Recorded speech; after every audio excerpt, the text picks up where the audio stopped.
السلام عليكم ورحمة الله وبركاته. chers frères et sœurs, ربي اشرح لي صدري ويسر لي أمري واحلل عقدة من لساني يفقهوا قولي. Bienvenue tout le monde à notre séance sur le mois de Ramadan. Alors, cette séance, on l'a créée pour faire un rappel à nos frères et sœurs comment avoir un Ramadan productif et maximiser les efforts pendant le mois béni. On a quelques présentatrices aujourd'hui qui vont nous parler des différents aspects sur le mois de Ramadan. Et puis, à la fin, il y aura une séance sur les questions, si jamais vous voulez nous poser des questions. Donc, on va commencer avec notre première présentatrice, Laura, maintenant, qui va nous parler le Coran pendant le Ramadan. Ok. Assalamu alaikum wa rahmatullahi wa barakatuh. Vous me recevez? C'est bon? Ok. Oui, on t'entend, Laura. Ok. Bismillahirrahmanirrahim. Alhamdulillahi rabbil alamin. Wassalatu wassalamu ala sayyidil halqi sayyidina wa habibina Muhammad wa ala alihi wa sahbihi wa sallim. اللهم لا علم لنا إلا ما علمتنا إنك أنت العليم الحكيم رب اشرح لي صدري ويسر لي أمري واحلل عقدة من لساني يفقهوا قولي. Assalamu alaikum wa rahmatullahi wa barakatuh. Bienvenue dans cette nouvelle session, un Ramadan productif. Aujourd'hui, moi, je vais vous parler du Coran pendant le mois de Ramadan, quels sont les versets qui en parlent, qu'est-ce qu'il faut faire, comment se connecter avec le Coran. Donc, sur ma présentation, je parlerai de quelques points. Je parlerai de 4 points principaux. Le premier point, je vais parler de la révélation de Ramadan dans le Coran, comment le Coran a été révélé. Le deuxième point, je vais parler des versets coraniques qui parlent du mois béni de Ramadan dans le Coran. Et un quatrième point aussi, troisième point que je parlerai les mérites de Laylatul Qadr, la nuit du destin. Et le dernier point, le quatrième dernier point que je vais parler, je parlerai de comment se connecter avec le Coran pendant le mois de Ramadan. Donc, sans plus autant tarder, comment le Coran, la révélation du Coran pendant le mois de Ramadan, comment le Coran a été révélé. Nous tous, je ne sais pas si vous le savez, le Coran a été révélé pendant le mois de Ramadan. Donc, il y a beaucoup de discussions sur là-dessus, comment le Coran a été révélé, parce qu'il y a des versets qui contradisent quelques versets. Ce n'est pas des contradictions, mais qui veut dire quelque chose. Parce qu'il y a un verset qui nous dit « Inna anzalnahu fi laylatil qadr » là, on a fait descendre le Coran pendant la nuit du destin. Donc, on comprend par là que le Coran a été révélé pendant la nuit du destin. Donc, une seule fois. Pendant cette nuit, le Coran a été révélé. Et il y a un autre verset aussi dans le Coran qui nous dit وَقُرْآنًا فَرَقْنَاهُ عَلَى مُكْثٍ وَنَزَّلْنَاهُ وَقُرْآنًا لِتَقْرَأَهُ عَلَى النَّاسِ عَلَى مُكْثٍ وَنَزَّلْنَاهُ تَنزِيلًا.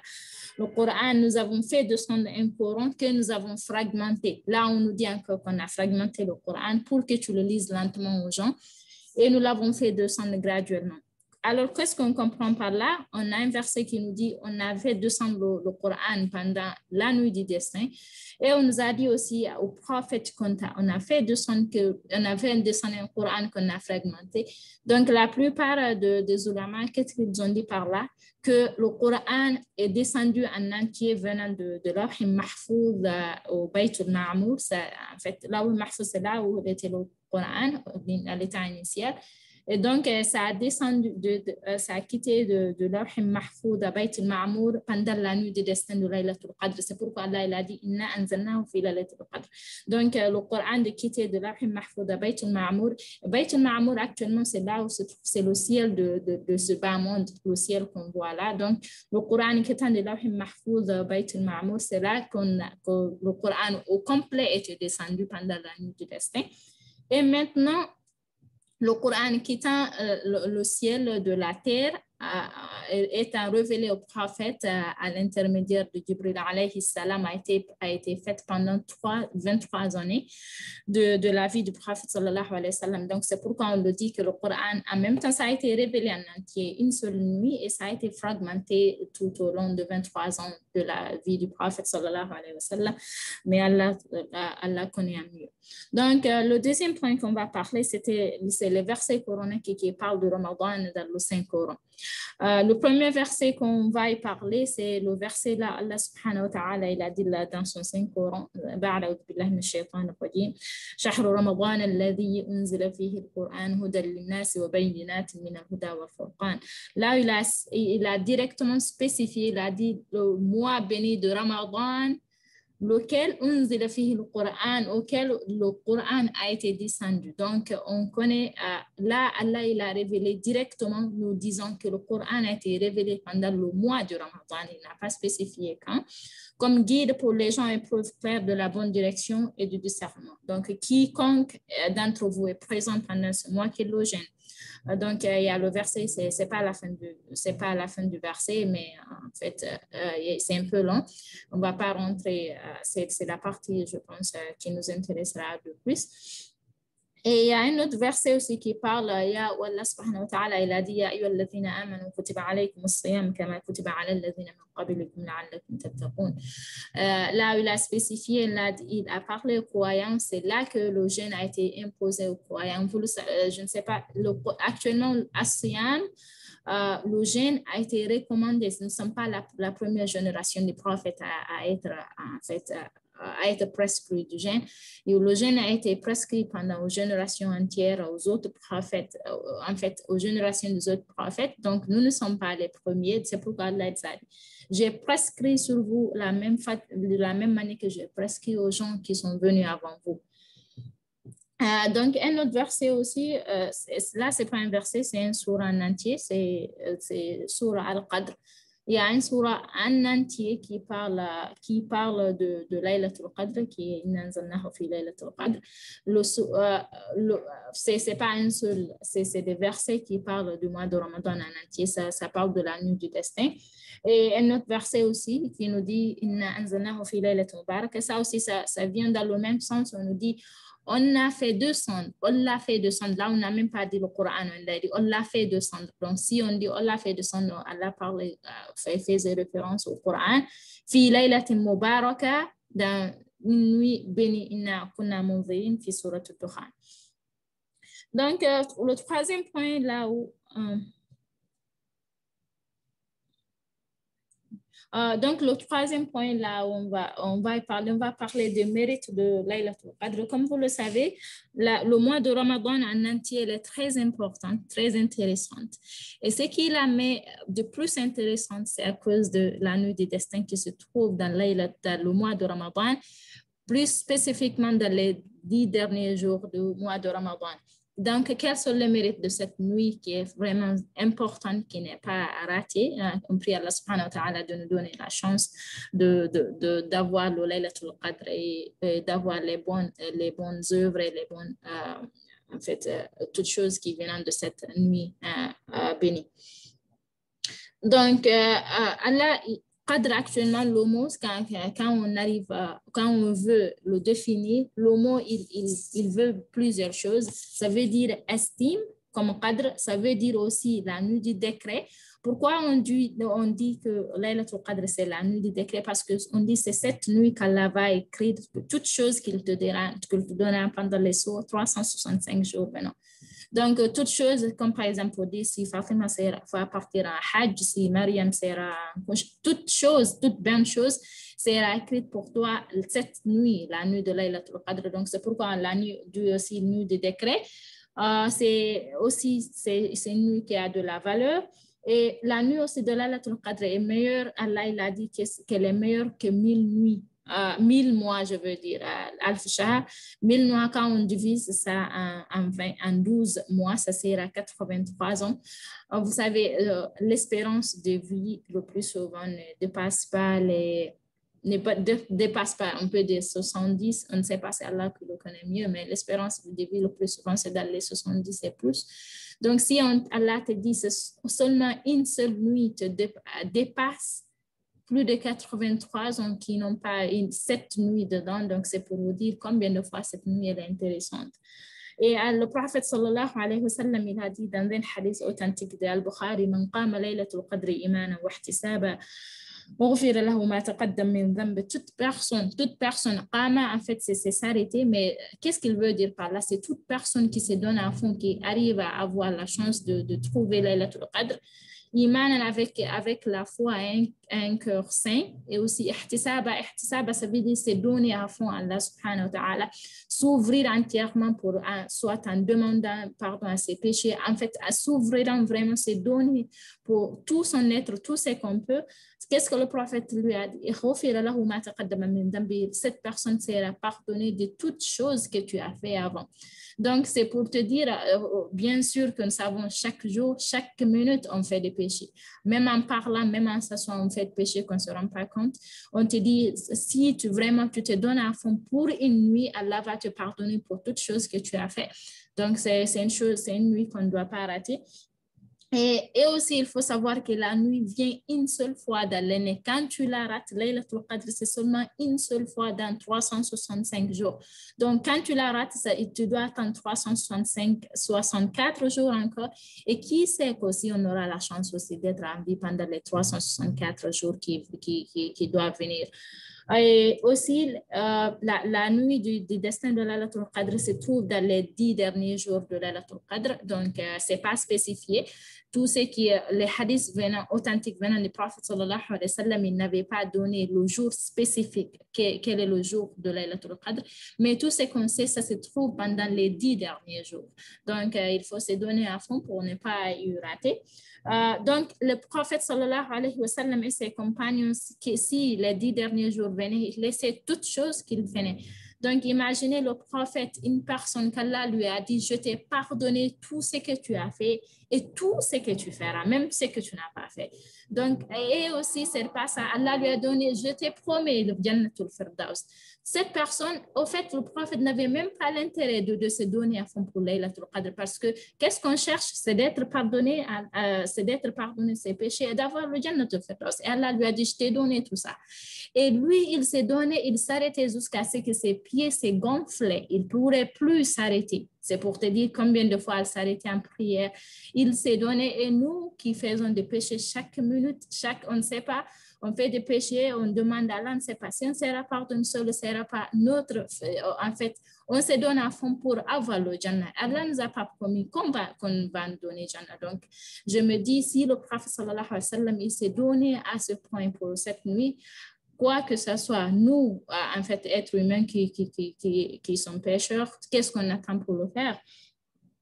Et aussi, il y a un surah, c'est seulement Laylatul Qadr qui a seulement un surah au complet qui parle de cette nuit. Et aussi, le mot Laylatul Qadr aussi, ça veut dire restriction. Pourquoi on dit restriction? Parce qu'on dit cette nuit, la terre entière, c'est la remplie des anges. Il y aura pas une partie vide, toute la terre entière. C'est comme des fourmis qui vont, en fait, tu ne pourras même pas voir l'espace vide pour te dire que ce sera les anges et il y aura le plus noble parmi les anges, Jibril alayhi salam, qui sera parmi les invités. Donc, c'est une nuit qu'on doit s'assurer à ne pas rater. On prie Allah subhanahu wa ta'ala de nous donner la chance d'être en vie jusqu'à Laylatul Qadr, de nous donner la chance aussi de faire notre maximum.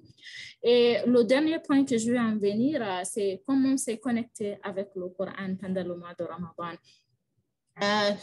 Le premier point là, je veux en venir, c'est avant que le mois, que ça commence, il faut avoir un point qui est la sincérité envers Allah subhanahu wa ta'ala. Avant que le mois de Ramadan ne commence, il faut y écrire, il faut être sincère. Qu'est-ce que je veux de ce mois béni? Qu'est-ce que j'attends d'Allah subhanahu wa ta'ala qu'il me donne de ce mois? Donc, et le deuxième point aussi, c'est de faire un emploi du temps établi. La plupart d'entre nous, il y a de ces personnes qui travaillent, il y a de ces personnes qui vont à l'université, à l'école, il y a de ces personnes qui ont des familles. Donc, si on n'a pas un emploi du temps établi, on risque que Ramadan passe à un clin d'œil qu'on n'arrive même pas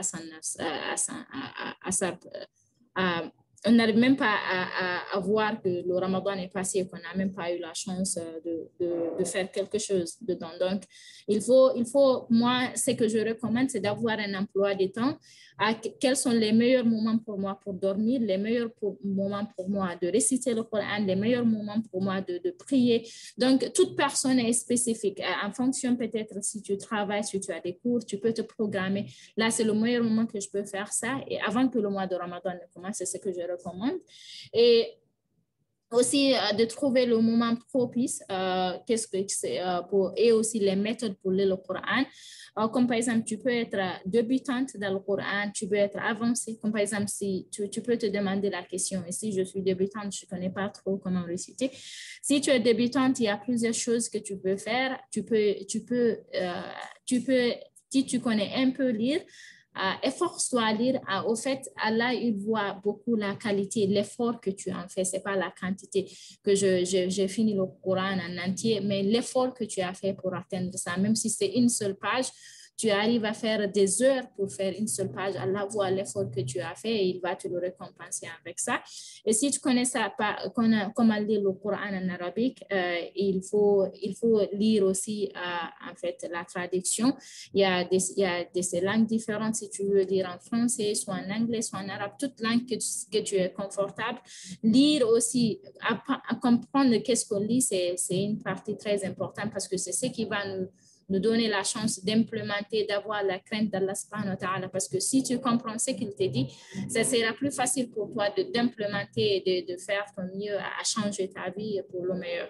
Et pour les personnes aussi qui sont un peu avancées, tu peux faire un emploi du temps, soit si tu peux finir, comme par exemple, avant que le Ramadan ne commence, si tu te dis, je veux finir le Coran pendant le mois de Ramadan, donc rappelle-toi, il y a 600 pages dans le Coran, donc si tu veux, comme par exemple, si tu veux le finir une seule fois, il te faut lire 20 pages chaque jour, parce que si tu rates une seule fois, tu ne peux pas finir le Coran. Donc, c'est comme ça que ça se passe. Donc, tu calcules, tu ferais tes propres calculs. Tu te dis, je veux le finir 3 fois, je veux le finir 2 fois, je veux faire la moitié, je veux faire un seul juzou qui est 20 pages, ça dépendra de ce que tu veux.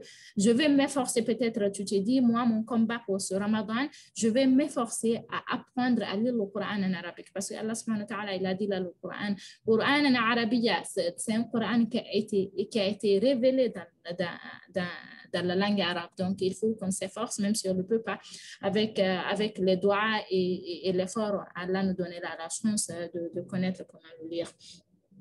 Et aussi éviter les choses qui sont inutiles, de se socialiser, comme par exemple, que ce soit des discussions inutiles, même si c'est en famille, tu te dis, je suis en famille, je discute, mais si tu penses que cette discussion n'est pas nécessaire, c'est mieux de la rejeter après Ramadan, parce que le Ramadan n'attend pas, donc ça va filer et tu ne vas pas en profiter.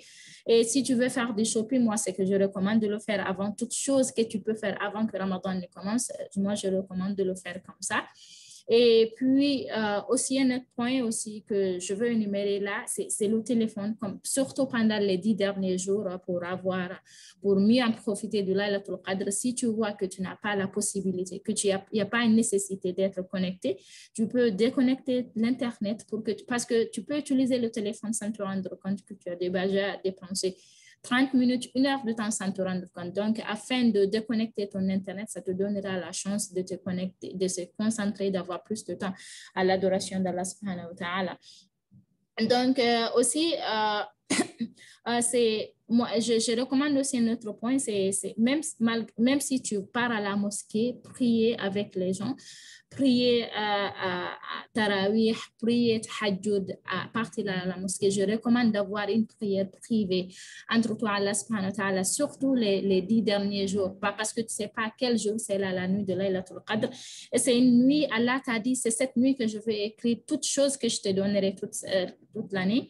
Donc, et on sait, nous tous, on veut des choses. Il y a plein de choses qu'on veut demander à Allah. Il y a plein de choses qu'on veut de notre vie. On a des difficultés, on a des choses qu'on veut atteindre. Donc, avoir cette nuit, moi, je recommande, si tu veux faire tahajjud en groupe, comme par exemple dans la mosquée, c'est de faire cette prière peut-être un peu avant, peut-être à 2 heures, 1 heure avant, 1 heure 30 minutes avant, prier, pleurer Allah subhanahu wa ta'ala. Il faut savoir, Allah, c'est ce qu'il aime. Parce que si tu pleures, si tu lui demandes, là, tu as remis à lui son pouvoir d'être le créateur, c'est lui qui a la possession.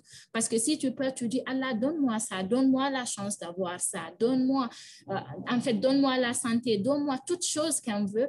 Donc, il sera content, il va se dire, mon serviteur m'a demandé parce qu'il sait que c'est moi qui le possède. Donc, je veux le demander. Il ne faut pas se dire, peut-être je fais trop de péchés ou bien de se dire, c'est pas le bon moment, je ne sais pas si Allah va m'écouter. Là, c'est le plus grand problème qu'on a, c'est pour dire, est-ce que Allah va accepter? Là, il ne faut jamais se demander cette question parce que c'est Shaitan qui nous le dit.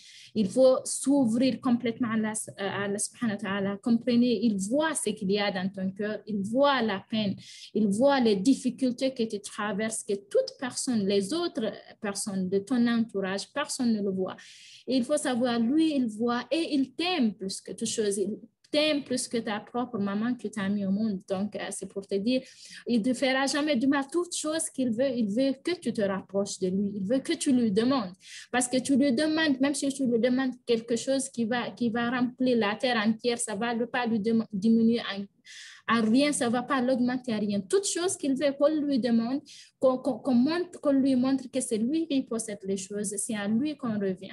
Donc, je recommande d'avoir cette prière, surtout pendant les 10 derniers jours, de se donner à fond, de s'ouvrir son cœur à Allah subhanahu wa ta'ala, demander à Allah pardon pour toutes les choses qu'on a eu à faire, de commencer quelque chose de nouveau. Peut-être on a des habitudes qu'on veut y lâcher, qu'on n'a pas eu la chance. Demandez à Allah, c'est Allah qui change les cœurs.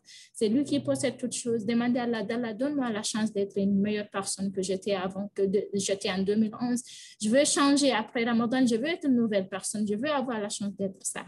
Donc, je vous prie, je vous recommande aussi qu'on se donne à fond, qu'on ne se donne pas. Et c'est un ciel, je vous dis, c'est quelque chose. En fait, Laylatul Qadr, c'est pour vous dire, Allah, il dit, c'est la meilleure nuit. Que je veux te donner toutes choses que tu demandes. Je me dis, il n'y a pas quelque chose sur cette terre qui sera égal à ça, qu'on arrive à s'asseoir et ne pas et rater cette opportunité grandiose qu'Allah subhanahu wa ta'ala a décidé de nous donner. Donc, sur ça, je veux m'arrêter à là. Je prie à Allah subhanahu wa ta'ala de nous donner la chance de faire notre maximum, de nous donner à fond, de nous pardonner nos péchés, de nous donner la chance aussi de combattre nos égos, de combattre nos propres, parce que le plus grand combat, c'est notre combat interne, parce qu'il y a Shaitan qui est là. Donc, qu'on arrive vraiment à se donner à fond et que nous donne la chance aussi d'être parmi les gens qui ont complètement gagné, qui ont complètement eu le succès pour le Laylatul Qadr. أقول قولي هذا أستغفر الله لي ولكم وأستغفر وأتوب إليك والسلام عليكم ورحمة الله وبركاته. وعليكم السلام ورحمة الله وبركاته. جزاك الله خيرا.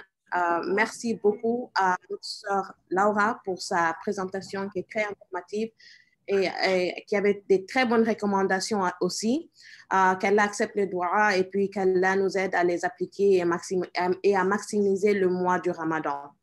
Alors, avoir un plan peut vraiment nous aider à être plus organisés. Et aussi, je dirais, avoir une liste des doigts pendant le mois. Comme ça, tu ne vas pas oublier ce que tu veux demander à Allah subhanahu wa ta'ala. Alors, maintenant, on va passer sur notre deuxième présentatrice, Aïcha Sano, qui va nous parler comment maintenir le caractère développé pendant le mois de Ramadan. Alors, Laura, tu peux mettre notre sœur Aïcha dans la liste des panélistes, s'il te plaît?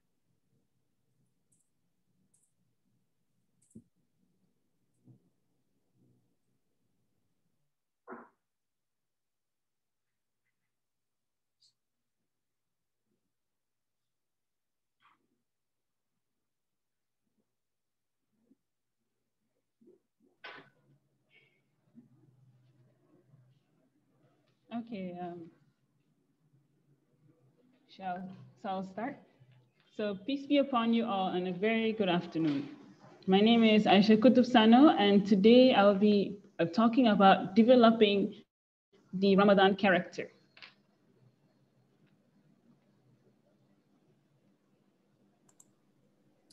Salam alaikum, je vais m'assurer de l'interprétation, la traduction de la présentation de Aïcha. Donc, je vais couper la vidéo. Donc, salam alaikum à tout le monde. Je suis Aïcha Koutoub Sano. Donc, aujourd'hui, je vais vous parler de comment maintenir et comment développer et maintenir son caractère pendant le Ramadan. Okay. So as we all know, the purpose of Ramadan is to redirect our focus to the essence of our existence, which is to worship Allah. Ramadan is the chance that is given to us to maximize our acts of worship and to attain God consciousness, whether it is in reading the Quran, praying voluntary prayers, making du'as, and doing more good deeds, charity. Donc, comme nous le savons, le but du Ramadan est de rediriger notre attention vers l'essence de notre existence, qui est d'adorer Allah. Le Ramadan est la chance qui nous est donnée de maximiser nos actes d'adoration et de nous faire prendre conscience d'Allah, que ce soit en lisant le Coran, en faisant des prières volontaires, en faisant des doigts invocations et en faisant plus de bonnes œuvres telles que la charité. We are supposed to observe fasting from dawn to sunset, and throughout the day, we should abstain from eating, drinking, and any intimate relationships. These are the rules of fasting. Apart from the physical and spiritual aspects, in Ramadan, we're expected to also work on improving our manners and conduct. This includes not wasting time, backbiting, gossiping, lying, and many more. Donc, nous devons observer le jeûne de l'aube jusqu'au coucher du soleil. Et donc, tout au long de la journée, nous devons nous abstenir de manger, de boire et de toute relation intime. Donc, ce sont les règles du jeûne. Outre l'aspect physique et spirituel, le Ramadan doit également nous permettre d'améliorer nos manières et notre comportement. Il s'agit notamment de ne pas perdre du temps, de ne pas médire des autres, de ne pas rapporter des commérages, de ne pas mentir, etc. Let's walk into the life of our role model, the Prophet Muhammad Sallallahu Alaihi Wasallam. As we all know, he Sallallahu Alaihi Wasallam is the best example for a person who possessed the best manners and morals. Once the Prophet Sallallahu Alaihi Wasallam was asked about the best of believers, and he said, they are those who have the best character and manners. Now, let us dive into some of the many character traits that one should adopt in Ramadan and see how they can be applicable to our own lives. Donc, penchons-nous un peu sur la vie de notre modèle, le prophète sallallahu alayhi wa sallam. Comme nous le savons tous, Rasulullah alayhi salatu wa sallam représente le meilleur exemple que nous pouvons donner d'une personne qui possède les meilleures manières et la meilleure moralité. Un jour, le prophète sallallahu alayhi wa sallam a été interrogé sur les meilleurs croyants. Alors, il a répondu que ce sont ceux qui ont le meilleur caractère et les plus belles manières. Plongeons-nous alors dans quelques-uns de ces nombreux traits de caractère que l'on devrait adopter pendant le Ramadan et essayons un peu de voir comment on peut les appliquer dans notre propre vie. There are 8 characteristics of the Prophet Muhammad Sallallahu Alaihi Wasallam that one can look up to, including generosity, number 1, number 2, forgiveness, number 3, love, number 4, honesty, number 5, perseverance, number 6, love of knowledge, number 7, love of the sunnah, and number 8, gratitude. Donc, il y a 8 caractéristiques du prophète sallallahu alayhi wa sallam que nous pouvons admirer, notamment la générosité, le pardon, l'amour, l'honnêteté, la persévérance, l'amour de la connaissance, l'amour de la sunnah et la gratitude. Number 1, generosity. The Prophet ﷺ was more generous in Ramadan. Some of the ways we could practice it in Ramadan is by donating the clothes that we are not using in our wardrobe or cupboard. Donc, le premier point qu'elle a noté, c'est la générosité. Le prophète, alayhi salatu wa salam, il était encore plus généreux pendant le Ramadan. Et une manière pour nous de pratiquer ce trait de générosité, par exemple, c'est d'offrir les vêtements qui sont dans nos armoires et que nous voudrions offrir aux autres ou bien que nous savons que nous n'utilisons pas, par exemple. Donc, c'est une manière de montrer la générosité. de suivre l'exemple du prophète dans sa générosité à lui également. Number 2, forgiveness. The Prophet ﷺ always repelled evilness with kindness and mercy, and he was never revengeful for any personal reasons. He always forgave his enemies. In Ramadan, we could exercise this by forgiving someone who has said something hurtful to us or gave us a comment that made us feel bad about ourselves. When this happens, remind yourself of how people are not perfect, and the shaitan is forever working towards encouraging you to be revengeful. Try to wipe the slate clean, your heart, and move forward. Donc, le deuxième point qui est noté ici, c'est le pardon. En effet, le prophète sallallahu alayhi wa sallam, il repoussait toujours la méchanceté par la bonté et la miséricorde, et il ne se vengeait jamais pour des raisons personnelles. Il pardonnait toujours à ses ennemis. Pendant le Ramadan, nous pouvons nous exercer à pardonner à une personne qui nous a dit quelque chose de blessant ou qui a fait un commentaire qui nous a fait nous sentir mal. Lorsque cela se produit, c'est bien de se rappeler que les gens ne sont pas parfaits et que Shaitan cherche toujours à nous inciter à nous venger. Donc, il faut qu'on essaie d'effacer les traces de cela dans notre cœur et d'aller de l'avant. Number 3, love. The Prophet Muhammad said, "None of you will truly believe unless you love for your brother what you love for yourself."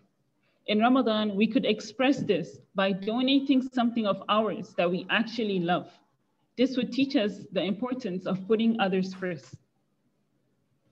Le troisième point, c'est l'amour des autres. Le prophète sallallahu alayhi wa sallam a dit, « Aucun de vous ne croira vraiment tant qu'il n'aimera pas pour son frère ce qu'il aime pour lui-même. » Donc, pendant le Ramadan, nous pouvons manifester cet amour d'autrui en donnant quelque chose que nous aimons vraiment, ce qui nous enseignera l'importance de donner la priorité aux autres.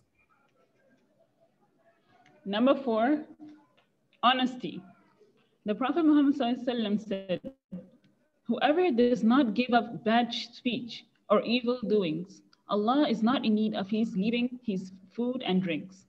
In Ramadan, we could practice this by not telling others what someone else has told us, or by not talking bad about another person while in front of them, we do not show them what we feel about them.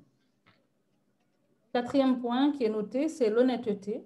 Le prophète alayhi salatu wassalam a dit, « Quiconque ne renonce pas aux paroles mensongères ou aux mauvaises actions, Allah n'a pas besoin qu'il abandonne sa nourriture et sa boisson. » Donc, pendant le Ramadan, nous pouvons pratiquer cela en ne rapportant pas aux autres ce que quelqu'un nous a dit ou en ne disant pas de mal d'une personne alors qu'en face d'elle, nous ne montrons pas ce que nous ressentons à son égard. Number 5, perseverance. Sometimes, someone asked the Prophet ﷺ once, "What is Iman?" He replied, "It is perseverance from the things that we are forbidden by Allah, and acceptance." He was then asked again, "What is perseverance and acceptance?" And he replied, ﷺ replied, "As-sabr is to persevere in holding back from what Allah has forbidden and acceptance of what He has commanded."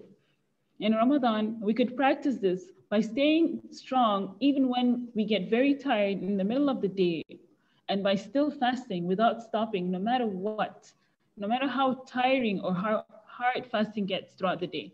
The Prophet also ﷺ said, "Jannah is surrounded by hardship, and hellfire is surrounded by desires." Donc, le cinquième point, c'est la persévérance. Quelqu'un a demandé au prophète, sallallahu alayhi wa sallam, qu'est-ce que al-iman, la foi? Il a répondu, c'est la persévérance à éviter les choses qui sont interdites par Allah et l'adhésion. On lui a demandé alors, qu'est-ce que la persévérance et l'adhésion? Il a répondu, as-sabr, c'est la persévérance à se retenir de ce qu'Allah a interdit et l'adhésion ou le fait d'accepter ce qu'Allah nous a ordonné. Donc, au cours du Ramadan, nous pourrions pratiquer cela, par exemple, en restant fort, même lorsqu'on est très fatigué au milieu de la journée, et en continuant à jeûner sans s'arrêter, quelle que soit la fatigue ou la difficulté du jeûne au cours de cette journée. Le prophète sallallahu alayhi wa sallam a dit, Jannah, le paradis, est entouré d'épreuves et le feu de l'enfer est entouré de désirs. Number 6, love of knowledge. The Prophet Muhammad said, Whoever pursues the path of knowledge, Allah will make the path to paradise easy for him. So in Ramadan, we could demonstrate this by joining gatherings or programs which help increase our knowledge about the stories of the prophets, understanding the meaning of the Quranic verses, and many more. It can also be done by joining groups on WhatsApp or any application that we will benefit from. Et le 6e point qui est noté, c'est l'amour de la connaissance. Le prophète sallallahu alayhi wa sallam a dit, « Quiconque poursuit le chemin de la connaissance, Allah lui facilitera le chemin du paradis. » Pendant le Ramadan, nous pouvons démontrer cela en rejoignant des rencontres ou des programmes qui permettent d'accroître nos connaissances, par exemple sur les histoires des prophètes, de comprendre la signification des versets coraniques et plus encore. Cela peut également se faire en rejoignant des groupes, par exemple sur WhatsApp ou toute autre application qui nous sera utile. Number 7, love of the Sunnah. The Prophet Muhammad ﷺ said, when any one of you gets up in the morning in the state of fasting, he should neither use obscene or bad language, nor do any acts of ignorance. And if anyone quarrels with him, he should say, I am fasting, I am fasting. In Ramadan, we can demonstrate this by emulating the footsteps of the Prophet ﷺ in all that he did, such as the sunnah for drinking water, for sleeping, for eating and walking, and many more. Le 7e point concerne l'amour de la sunna. Le prophète alayhi salatu wassalam a dit, quand l'un d'entre vous se lève le matin en état de jeûne, il ne doit ni utiliser un langage obscène, ni faire des actes d'ignorance. Et si quelqu'un se dispute avec lui, il doit dire en informant la personne, je jeûne, je jeûne. Pendant le Ramadan, nous pouvons démontrer cela en copiant le prophète alayhi salatu wassalam dans tout ce qu'il a fait, comme par exemple les règles de la sunna pour boire de l'eau, pour dormir, marcher, manger et plus encore. And number 8, the last one, gratitude. Ali bin Abi Talib said, blessings arrive with gratitude, and gratitude is connected with more blessings, and the two are tied.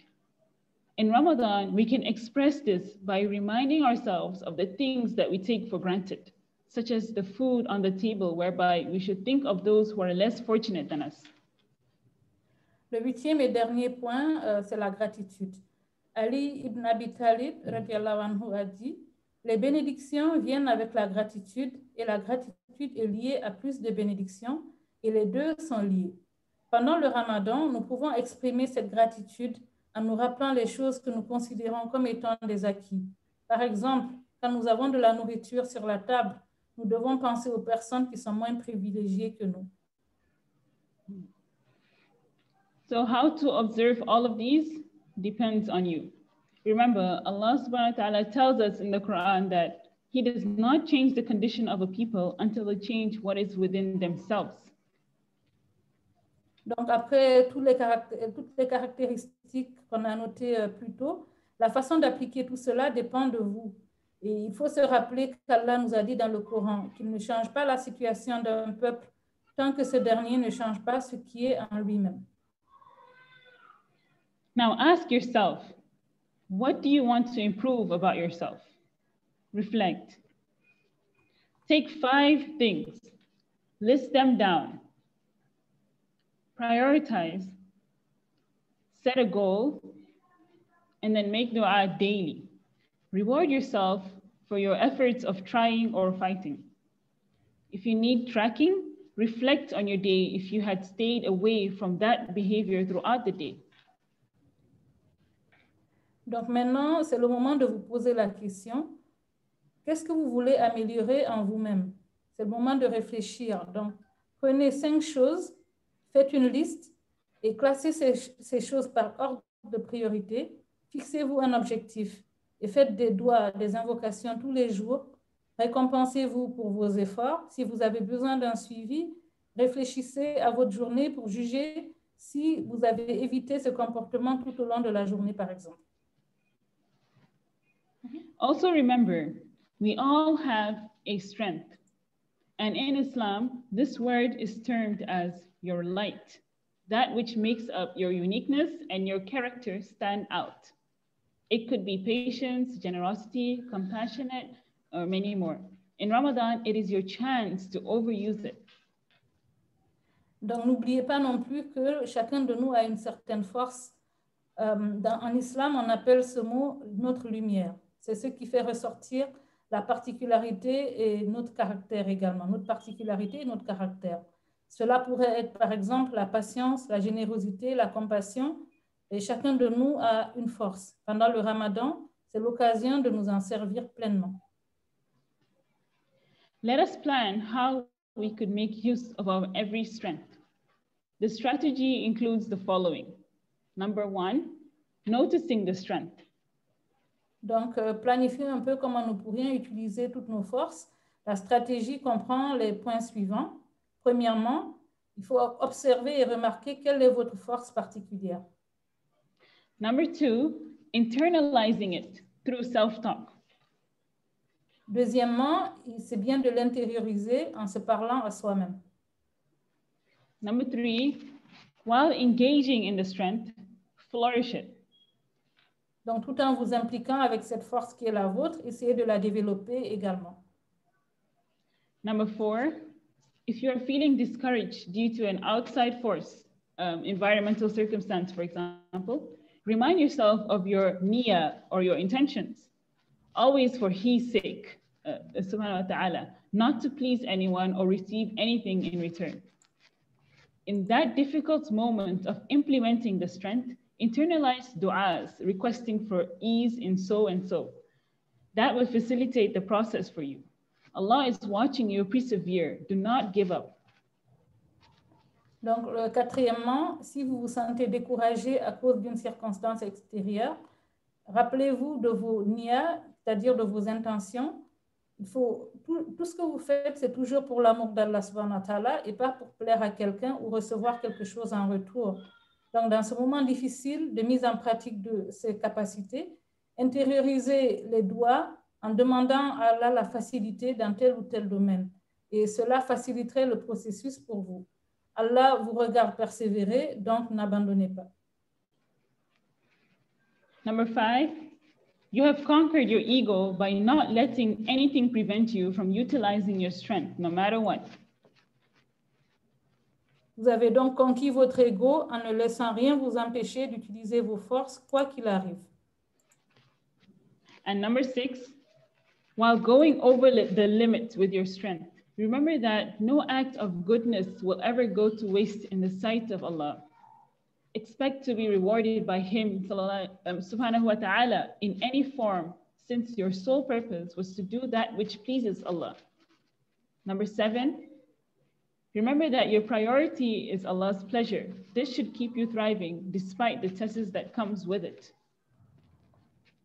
Donc, le 6e point, c'était tout en dépassant les limites de votre force, rappelez-vous qu'aucun acte de bonté ne sera jamais inutile auprès d'Allah subhanahu wa ta'ala. Donc, attendez-vous à être récompensé par lui sous quelque forme que ce soit, puisque votre seul but était de faire ce qui lui plaît. Le 7e point, rappelez-vous que votre priorité est de plaire à Allah. Cela devrait vous permettre de rester dynamique malgré les épreuves qui se présentent à vous. And finally, number 8, understand the tricks of the devil in trying to take your strength away from you in a slow pace. When this happens, seek istighfar, forgiveness, and protection from him, subhanahu wa ta'ala, to regain the courage to pursue in your strength. Donc, comprenez également les ruses de Shaitan qui essaie de vous enlever votre force petit à petit. Et quand cela arrive, demandez pardon à Allah subhanahu wa ta'ala à travers istighfar et demandez à Allah de vous protéger contre Shaitan pour que vous puissiez retrouver le courage de poursuivre avec votre force. Thank you very much. I wish you all the best in this blessed month to come. May Allah ease your affairs for you and strengthen you throughout the whole month to do your best. Merci à tous et je prie qu'Allah vous accorde la force et qu'il vous facilite le mois béni de Ramadan qui arrive. Merci. Merci Amine pour les doigts. Merci beaucoup. Jazakillah khairan à Sœur Aïcha Sano. Donc, vraiment, elle a raison. Elle a mentionné plusieurs points que j'aimerais rapidement en parler. Donc, il y a beaucoup d'actes futiles qu'on peut faire qui peut diminuer la récompense de notre jeûne. Alors, ce rappel est très pertinent. Donc, merci pour ça. Aussi, elle avait mentionné les actes sunna du prophète sallallahu alayhi wa sallam. Si vous n'êtes pas sûr des actes sunna, comme comment le prophète sallallahu alayhi wa sallam buvait l'eau, ou qu'est-ce qu'il disait quand il sortait de la maison, ou comment il portait ses chaussures, vous pouvez toujours avoir ces références dans des livres authentiques du sunna, des hadiths authentiques du sunna comme Al-Bukhari et Sahih Muslim. Donc, aussi, je voulais augmenter que c'est dit que ça prend à peu près 21 jours pour développer et créer une nouvelle habitude. Donc, il y a cette très belle opportunité pendant le mois de Ramadan pour nous tous, Inch'Allah. Donc là, on va passer à notre troisième présentatrice qui va être notre sœur Khadija. Elle va nous parler comment faire des doigts pendant le Ramadan. Alors, Khadija, merci. Merci Aïcha. Donc, à tout le monde, salam alaikum wa rahmatullah. Merci d'être là. Comme a expliqué Aïcha, je vais essayer un peu d'aborder le sujet des doigts, les invocations. Donc, tout d'abord, les doigts en eux-mêmes, hors du Ramadan. Les doigts, on dit ad-doua ou al-ibada. L'invocation, c'est l'adoration. Ça veut dire qu'au cœur de notre adoration d'Allah subhanahu wa ta'ala se trouve notre invocation. Et dans notre vie de tous les jours, j'aime bien prendre des exemples de la vie de tous les jours. Vous allez remarquer que les personnes qui sont les plus proches de nous sont les personnes auxquelles on parle le plus. Si ça vous arrive de faire 1 heure au téléphone avec une personne, ça veut dire que cette personne est proche de vous. Toutes les personnes qui sont un peu loin, qui ne sont pas vraiment vos amis proches, vous ne pouvez pas envisager ni imaginer de faire, par exemple, plus de 10 minutes au téléphone avec eux. Donc, tout ça pour dire que les personnes auxquelles nous parlons le plus sont les personnes qui nous sont le plus proches. De la même manière, plus on parle à Allah subhanahu wa ta'ala, à la fois en termes de fréquence et en termes de durée de nos invocations, c'est un signe clair pour nous pour savoir est-ce qu'on est proche d'Allah ou pas. Donc déjà, c'est un peu un baromètre qu'on peut utiliser pour savoir est-ce que je parle souvent à Allah subhanahu wa ta'ala, est-ce que je m'adresse souvent à lui, et quand je lui parle, est-ce que ça dure ou bien je récite vite fait, 1 minute de doigt et puis je me lève, je m'en vais. Si c'est le cas, ça veut dire qu'il faut qu'on travaille notre proximité avec Allah subhanahu wa ta'ala. Donc, ce qui est vraiment le cœur de tout, c'est faire des invocations à Allah à tout instant et tout le temps, quelle que soit notre situation, quel que soit le moment de la journée, quel que soit notre besoin en fait. Et même quand on n'est pas dans le besoin, c'est toujours bien de lui parler. Lorsqu'on s'adresse à Allah de manière répétée, chaque fois, on a pris cette habitude-là, c'est devenu naturel en nous. On va se rendre compte que dès qu'on a un souci, la première chose qu'on fera, ça va être naturel. Notre cœur, il va nous pousser immédiatement à nous adresser à lui. On n'aura même pas besoin de se forcer, en fait. Donc, l'invocation à doigt, ça nous ramène automatiquement à notre place d'esclave et de créature faible et dans le besoin. Et automatiquement, lorsqu'on s'adresse à Allah, on remet Allah à sa place unique, qui est la place de créateur unique, de pourvoyeur unique. C'est lui qui est le plus proche de nous, c'est lui qui nous a créés et lui seul peut nous donner quelque chose et lui seul peut répondre à nos prières. Donc, automatiquement, en s'adressant à lui, ça nous ramène à notre place et on comprend automatiquement qui il est pour nous. Donc, Allah nous demande de l'invoquer tout le temps. Dans le Coran, dans le verset, dans la sourate Al-Baqarah, la deuxième sourate, verset 186, Allah il dit ce qui signifie « Quand mes serviteurs t'interrogent à propos de moi, alors je suis tout proche. Je réponds à l'appel de celui qui me prie quand il me prie. » Normalement, dans la structure de ce verset, la structure traditionnelle qu'on attendait devrait dire « Quand mes serviteurs t'interrogent sur moi, alors dis-leur que je suis tout proche. » Mais Allah, ce n'est pas comme ça qu'il a choisi de nous faire parvenir ce verset. Il n'a pas dit quand mes serviteurs t'interrogent sur moi, dis-leur que je suis tout proche, Mais il a dit, quand mes serviteurs t'interrogent sur moi, alors je suis tout proche. C'est une manière pour nous, un signe clair qui nous montre qu'il n'y a aucun intermédiaire. Même le prophète sallallahu alayhi wa sallam, il n'est pas intermédiaire lorsqu'on veut s'adresser à notre Créateur, à notre Seigneur, Allah subhanahu wa ta'ala. Et en fait, à bien réfléchir, lorsqu'on pense à demander aux créatures, parce que chaque fois qu'on va vers une personne, on lui demande quelque chose. Oui, je voudrais ça, aide-moi, fais ça pour moi. Ça vient toujours avec une certaine humiliation. Parce que la personne, tout de suite, elle te regarde comme, toi, tu es dans le besoin, tu penses que lui, il est au-dessus, et puis voilà. Donc, par exemple, les gens qui vont dans les salons des ministres, ils s'assoient là toute la journée, espérant que cette personne va leur donner quelque chose, alors que ce ministre lui-même, il est dans le besoin, il dépend d'Allah, ça n'a pas vraiment de sens. De la même manière que dans la rue, lorsqu'on voit les personnes mendier, on ne voit jamais un mendiant se diriger vers un autre mendiant et lui demander de lui donner quelque chose. Donc tout ça vraiment pour dire que dans notre état d'esprit, il faut que ça soit clair que c'est Allah seul qui peut donner. Et c'est Allah seul qu'on demande et en fait, c'est Allah seul qu'on se confie et c'est sur lui qu'on compte pour qu'il satisfasse nos besoins. Et vraiment, quand on réfléchit dessus également, de l'autre côté, demander à Allah, c'est un honneur. Lui, il est toujours là. Il ne me dit pas, oui, rappelle-moi plus tard, je suis occupé, ou bien il y a 10 personnes qui sont venues me voir avant toi. Non. Chaque fois qu'on appelle Allah, il est toujours prêt à nous écouter et pourtant, il est le Seigneur de l'univers.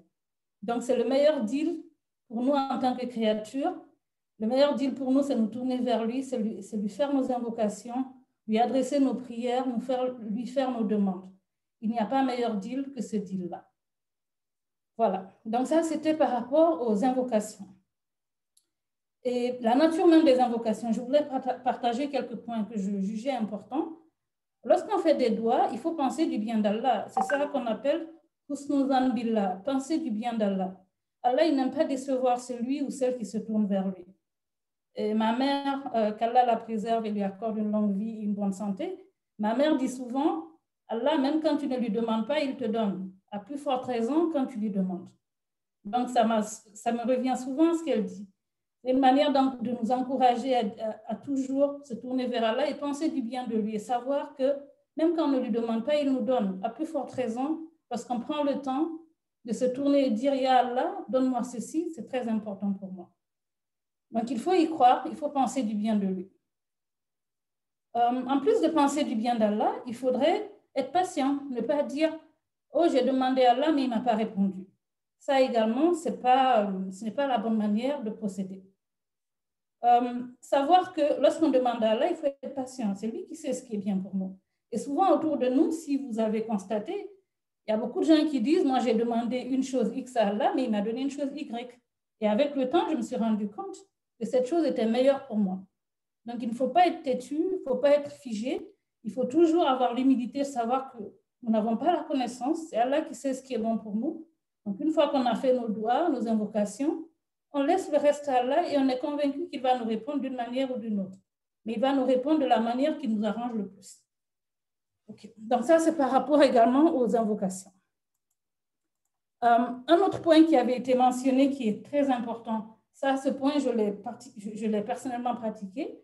Lorsqu'on s'adresse à Allah subhanahu wa ta'ala, c'est bien d'utiliser ses noms, parce qu'il dit toujours, Allah, il a les meilleurs noms, appelez-le par ces noms-là. Donc, lorsqu'on fait des doigts, il faut qu'on apprenne, il y a beaucoup de livres qui expliquent les noms d'Allah subhanahu wa ta'ala et quel nom on peut utiliser pour tel cas. Par exemple, lorsqu'on est malade, on veut qu'Allah nous aide à guérir, on dit à Allah, Ash-Shafi, c'est lui qui guérit.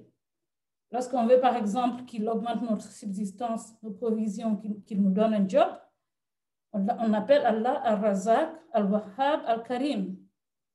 Tout ça pour lui demander d'augmenter ses faveurs pour nous. Lorsqu'on veut demander pardon à Allah, subhanahu wa ta'ala, Ar-Rahman, ya Allah, ya Rahman.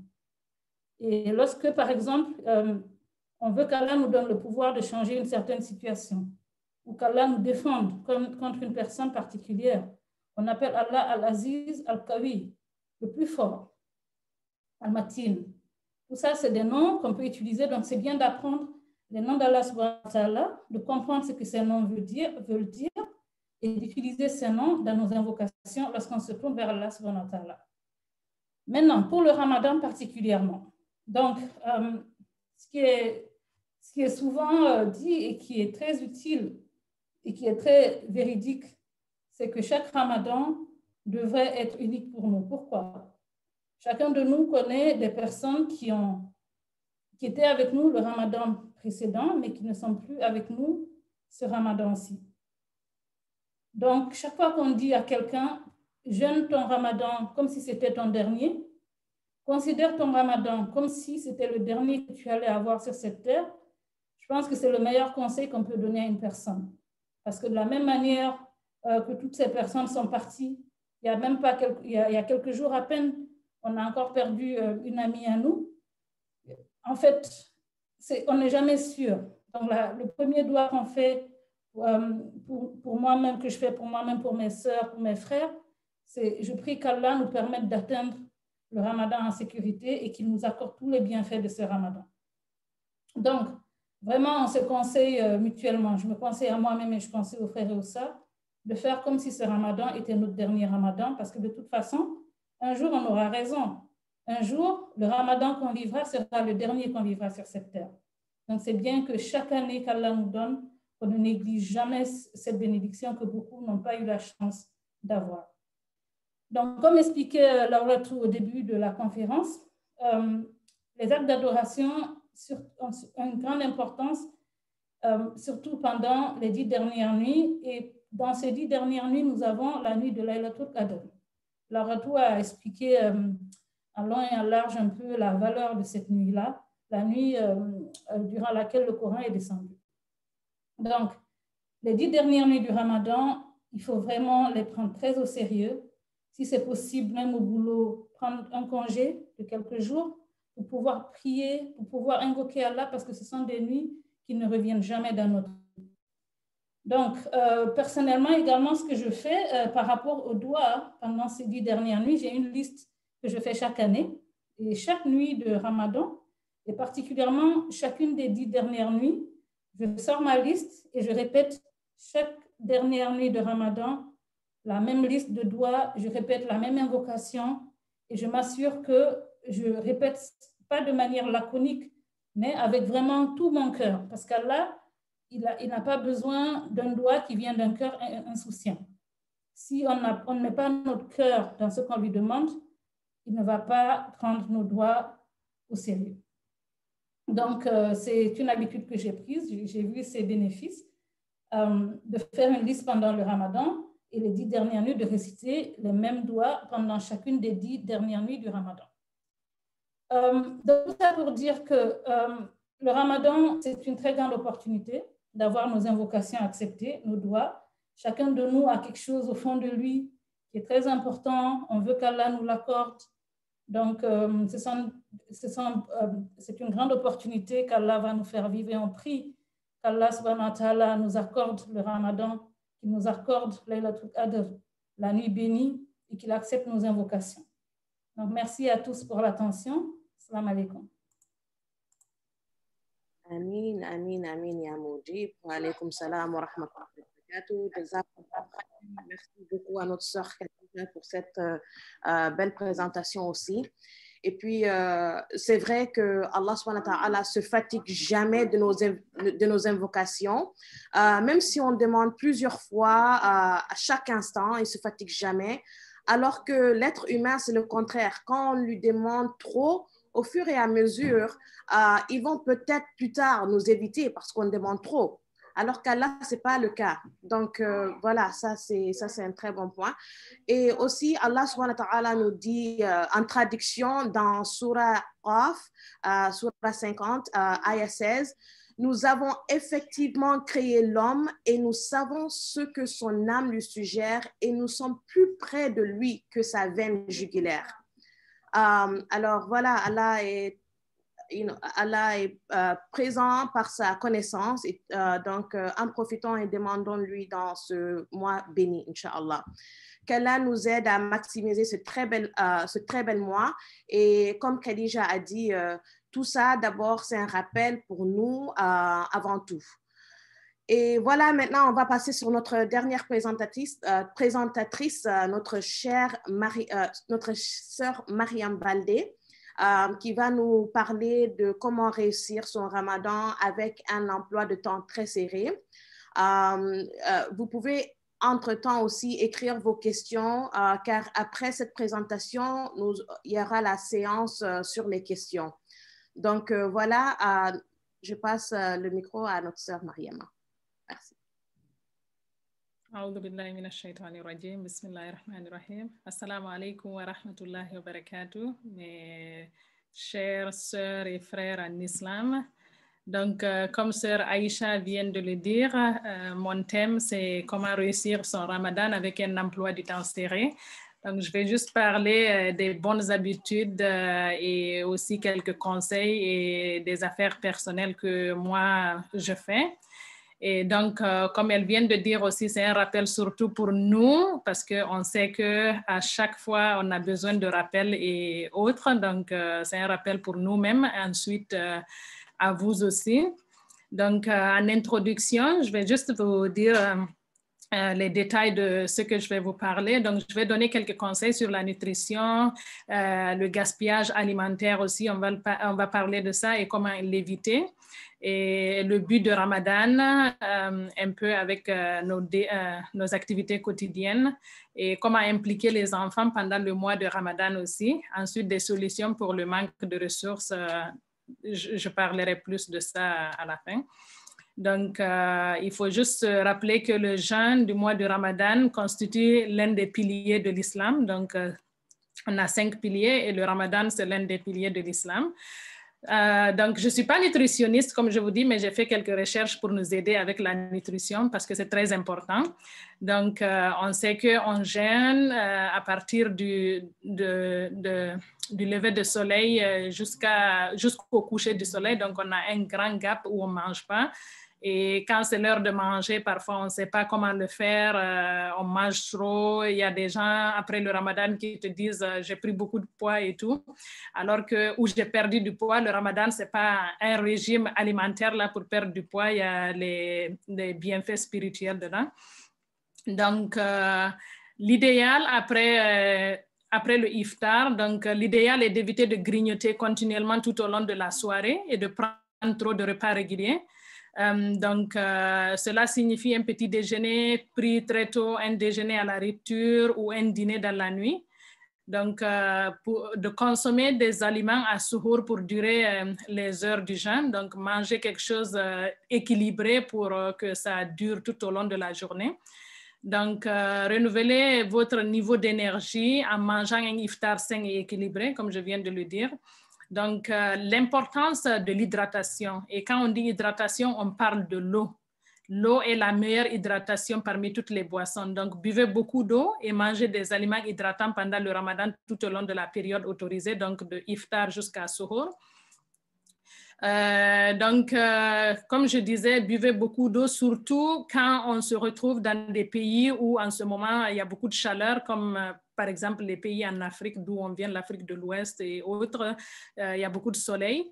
Donc, les températures élevées peuvent aussi nous faire transpirer davantage. Donc, il est très, très important de boire des liquides pour remplacer ce qu'on perd pendant la journée parce qu'en transpirant, on perd beaucoup de liquide de notre corps. Donc, c'est important de boire au moins 8 à 10 verres d'eau pendant la période de iftar jusqu'à suhour. Donc, de manger des petites portions aussi, pas juste manger un grand repas une fois, on peut manger des petites portions tout au long de la nuit. Par exemple, des choses qu'on peut manger qui sont très nutritives, les dattes sont très riches en minéraux, donc zinc, magnésium et tout. On peut manger des soupes, du pain complet, éviter les pains blancs et tout parce qu'on sait que ça se transforme en sucre et puis ça nous garde pas, ça ne nous rend pas rempli trop longtemps. Donc, c'est important de manger les protéines, les fruits et légumes. Je vais parler de ça en détail. Donc, vous pouvez également augmenter votre consommation d'eau, donc en mangeant des aliments hydratants. Et par exemple, dans plusieurs fruits, on retrouve de l'eau, donc ça nous permet d'ajouter en plus de l'eau qu'on boit. Par exemple, la pastèque, je parlais plus des gens de notre pays, en Afrique de l'Ouest. On a beaucoup de pastèques là-bas, donc ça aide beaucoup à nous donner les provisions d'eau dont on a besoin. Et aussi des oranges, je pense que c'est la période en ce moment, donc on peut en consommer. Pendant le suhour ou en dessert après l'iftar. On peut aussi manger des salades composées. Quand on dit salade composée, il y a beaucoup d'éléments donc, qui contiennent des concombres, des tomates qui sont très riches en eau. Donc ça aussi, ça augmente à la boisson, à l'importance de l'hydratation.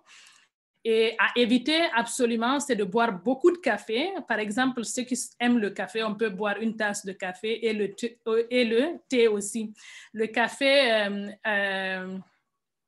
a la substance de caféine. Et le caféine, donc on le retrouve dans le Coca-Cola aussi. Et plein de boissons gazeuses. La caféine, c'est comme, en anglais, on dit c'est un diurétique. Donc, c'est quelque chose qui peut causer qu'on urine souvent. Donc, quand on boit beaucoup de café ou du thé, on peut remarquer qu'on urine souvent. Et ça peut porter à une déshydratation. Donc, vraiment à éviter. Une boisson, c'est bon. Toute chose est bonne en modération. Donc, les boissons gazeuses, en plus de la caféine, contiennent aussi du sucre qui peuvent rajouter à beaucoup de calories à notre alimentation. Donc, à éviter aussi pendant le mois de Ramadan. Donc, comme on sait, là, on va parler du gaspillage alimentaire. On sait que pendant le Ramadan, il y a des gens qui cuisinent beaucoup, beaucoup, beaucoup. Et il y a beaucoup de gaspillage. Il y a beaucoup de gens qui gaspillent de la nourriture pendant le Ramadan. Donc, et on sait que... Je m'excuse, donc on a un mini présentateur ici qui ne voulait pas me quitter, donc il faut que je gère ça aussi. Donc nous devons éviter à ne pas faire des gâchis, tout comme durant le Ramadan et pendant les 2 Eid aussi, Eid al-Fitr et Eid al-Adha, on sait que parfois il y a beaucoup qui gaspillent, parce que dans notre religion, on sait que le gaspillage est interdit, donc comme... dans la sourate Al-An'am, sourate 7, verset 31, Allah exalté soit-il dit, mangez et buvez, mais ne gaspillez point, car Allah n'aime pas les gaspilleurs. Donc, c'est vraiment, Allah n'aime pas les gaspilleurs et on ne veut pas être les gens que Allah n'aime pas. Donc, c'est vraiment essayer de gérer ça. Et aussi, à l'image de notre prophète, les musulmans se doivent de respecter la nature pour signifier notre dévotion au Créateur. Donc, limiter le gaspillage alimentaire qui a des conséquences néfastes sur la planète est donc impératif. Donc, on veut aider aussi avec la planète. C'est notre devoir, en fait, de faire ces choses-là. Donc, pour éviter le gaspillage, je sais qu'en Afrique, d'où on vient, on sait qu'il y a beaucoup de solidarité, on peut partager, mais surtout ici, où on se retrouve en ce moment en Occident avec la COVID, on sait qu'il y a les interdictions, tu ne peux même pas rendre visite à quelqu'un, les rassemblements sont interdits, donc ce n'est pas possible de partager. Alors, ce qu'on peut faire, c'est de cuisiner quand on cuisine plusieurs repas, de congeler les excédents, ce qu'on ne mange pas aujourd'hui. On peut congeler plusieurs repas pour les manger plus tard et s'assurer qu'on mange tout ce qu'on a dans nos frigos avant de cuisiner des nouveaux plats, parce que sinon, ça va juste s'accumuler et puis ça va pourrir à un moment donné et il faut les jeter. Donc, on peut aussi, si on cuisine beaucoup, on peut apporter les excédents à la mosquée ou chez les voisins. Les visites sont interdites, mais tu peux juste venir à côté de chez la personne, lui dire de sortir dehors et prendre le plat avec toi. Donc, tu peux faire ça. Et donc, le but du Ramadan, n'oublions pas le but du Ramadan avec toutes ces actions-là. Donc, surtout pour nous les femmes, parce qu'on sait les femmes dans notre communauté et culture, la plupart du temps, on passe beaucoup de temps dans les cuisines. Il y a des femmes qui sont toute l'après-midi dans les cuisines à cuisiner. Donc, rappelons-nous que le Ramadan est le mois des invocations, du repentir, la miséricorde et de l'affranchissement du feu. Donc, les récompenses, ils sont multipliées à l'infini. Ainsi, nous devons profiter de ce mois pour nous enrichir spirituellement parce que c'est une fois dans l'année.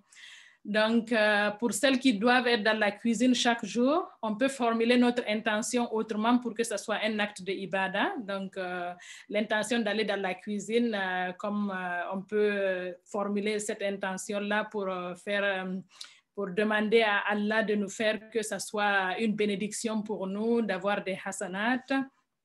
Donc, il y a aussi ce concept en anglais, ils disent meal prep. Donc, par exemple, pour une semaine, tu peux acheter, quand tu achètes, tu fais tes achats quotidiens, tu peux préparer en avance des affaires. Donc, si par exemple, tu achètes beaucoup, il y a beaucoup qui font des courses avant le Ramadan, tu achètes du poisson, du poulet, de la viande. Ce que tu peux faire, tu peux tout découper, mettre dans des sacs individuels, des portions que tu vas cuisiner, des légumes, tu peux tout découper, assaisonner ton poulet, ton poisson ou la viande et puis les mettre au congélateur comme ça, si c'est possible. Au moment de cuisiner, tu sors juste et puis tu mets dans une casserole et tu mets dans le four. Donc, et aussi essayer de faire la plupart des travaux qu'on a, on peut les faire le matin quand on a beaucoup d'énergie. Comme ça, le soir, on rentre juste dans la cuisine pour faire les finitions. Par exemple, couper les légumes, les oignons, tous les affaires qu'on utilise pour cuisiner.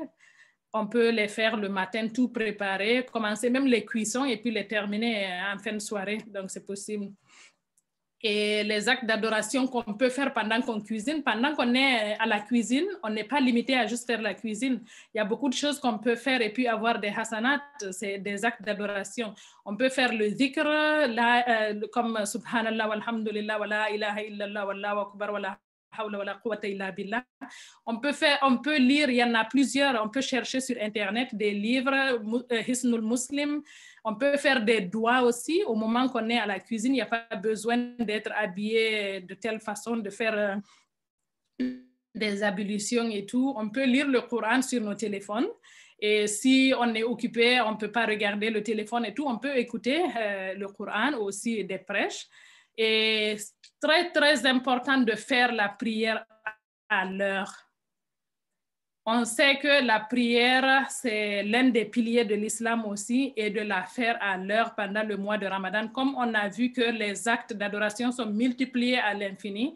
Donc, si on a des péchés aussi, pendant le Ramadan, c'est multiplié à l'infini. Donc, d'essayer de faire la prière à l'heure, parce qu'on sait qu'il y a un hadith qui dit la première question dont l'esclave sera tenu responsable le jour du jugement est la prière. Si elle est saine, alors le reste de ses actions sera sain. Et si elle est mauvaise, alors le reste de ses actions sera soit méchant. Donc, c'est très important de prendre son temps, faire ses prières à l'heure. Et puis, pendant le mois de Ramadan, on peut essayer, ceux qui travaillent, comme moi je travaille, tu peux essayer, si tu peux prendre des congés pendant tout le mois de Ramadan, why not? Vas-y, prends-les. Si tu ne peux pas prendre des congés pendant le mois de Ramadan, tu peux essayer pendant les 10 derniers jours, si tu peux prendre des congés pour, comme Sœur Lauratou a expliqué, pour arriver à avoir la nuit de Laylatul Qadr et puis de faire des prières supplémentaires, des prières nafil. Donc, on sait qu'il y a 12 prières de nafil pendant la journée qu'on peut faire. On peut faire ça et en plus, au travail, on peut essayer de prendre notre pause pendant que c'est l'heure de la prière et pouvoir prier en ce moment-là pour ne pas rater la prière. Donc, Ramadan avec les enfants, c'est très, très important aussi d'impliquer les enfants, leur expliquer c'est quoi le Ramadan, les activités, ce qu'on fait pendant le Ramadan, de lire beaucoup de Coran. Donc, pour les impliquer, il faut que ça, surtout les enfants plus petits qui ne comprennent pas, il faut que ça soit amusant. Donc, on peut acheter des décorations. Comme vous pouvez voir, hier, on s'est mis à faire ça, comme c'était un jour férié ici. On a essayé de décorer un peu. Donc, on peut faire des décorations. On peut acheter des affaires, donner aux enfants à bricoler. Et puis, essayer de lire, pendant le Ramadan, on peut essayer de lire des livres. Si vous avez des livres, comme nous, par exemple, cette année, ma fille, elle a reçu ce livre de son prof, La Sira du prophète expliquée aux jeunes. C'était un cadeau de son professeur de Coran. Donc, ce que je les ai dit, c'est ce livre, on va le partager en 30 jours. On va partager des chapitres. Et chaque personne, comme elles sont assez grandes, elles peuvent lire. Chaque soir, une d'elles va lire une partie pour nous, pour qu'on finisse le livre pendant le Ramadan. Donc, c'est un bon objectif. Sinon, il y a ce livre aussi que je recommande vraiment, les 40 hadiths, 40 histoires. C'est génial pour les enfants. On peut aussi raconter chaque soir. C'est très bien fait, ce livre. Si on n'a pas tout ça, on peut prendre le Coran, on peut lire chaque soir, apprendre aux enfants. On peut aussi apprendre des doigts aux enfants, comme le doigt pour la rupture du jeûne. Et donc, à la fin du Ramadan aussi, ce que je conseille aux parents, que moi j'applique depuis plusieurs années, qui rend les enfants vraiment heureux, c'est de leur acheter des cadeaux. Donc, ça fait vraiment plaisir le jour de Eid, après la prière, des cadeaux bien emballés. Et donc, de leur souligner l'importance de notre Ramadan et puis de la fête de Laylatul Qadr. Astaghfirullah, la fête de Eid al-Fitr. Donc, quelques problèmes et solutions aux ressources. Il y a peut-être des gens qui vont dire, nous, on n'a pas de livre. Donc, comme je vous ai dit, si vous n'avez pas de livre, vous pouvez essayer de lire les petites sourates du Coran, apprendre aux enfants. C'est les les dernières sourates, je vais dire, dans le... comment ça s'appelle déjà? Le dernier, j'ai oublié, les dernières sourates du Coran. Et si aussi vous n'avez pas d'autres solutions et autres, il y en a beaucoup qui ont les livres de Hisnul Muslim, donc vous pouvez apprendre des doigts avec les enfants. Si vous ne pouvez pas acheter des décorations, il y a plein d'affaires qu'on peut faire sur Internet avec des papiers. On peut faire des lanternes, des lunes, des étoiles et puis coller des ballons. Les enfants peuvent gonfler les ballons et puis décorer avec. J'essaierai de mettre un lien pour les bricolages. Et aussi, j'ai un calendrier de Ramadan pour aider les parents à préparer le Ramadan, des choses à faire en français. Je vais essayer de voir si ça marche. On va le mettre sur notre page Facebook. Donc, le doigt pour... je vais finir ma présentation en faisant un doigt que les Sahaba faisaient 6 mois avant Ramadan. Apparemment, eux, ils étaient très, comment dire ça, ils étaient tellement excités à l'annonce de l'arrivée de Ramadan qu'ils se préparaient 6 mois avant et puis ils disaient le doigt Allahumma ballighna Ramadan. Donc, oh Allah, fais-nous atteindre le mois de Ramadan. Donc, vous voyez, c'est un mois béni et il faut prendre vraiment l'opportunité comme Sœur Khadija nous disait, on a des familles qui étaient là le Ramadan dernier, qui ne sont plus là aujourd'hui. Si Allah nous donne la chance d'être là cette année, essayons de faire de ce Ramadan le meilleur qu'on peut. Donc, je prie Allah subhanahu wa ta'ala de nous faire témoigner ce mois de Ramadan et que ça soit le meilleur Ramadan de notre vie. Et je vous souhaite tous et toutes bon Ramadan, Ramadan Mubarak à vous et à vos familles. Merci. Assalamu alaikum wa rahmatullahi wa barakatuh. Et wa alaykum salam wa rahmatullahi wa barakatuh. Merci beaucoup à notre sœur Mariama, Jazakillahu khairan, pour ces très bonnes recommandations et rappels sur la nutrition et tout autre. C'est vrai quand même, en tant que femme, si on doit préparer et tout, ça peut être très difficile pour nous pour faire nos actes de Ramadan. Mais alhamdulillah, pour notre religion, on peut faire l'intention que tous ces actes, c'est pour Allah et lui faire plaisir.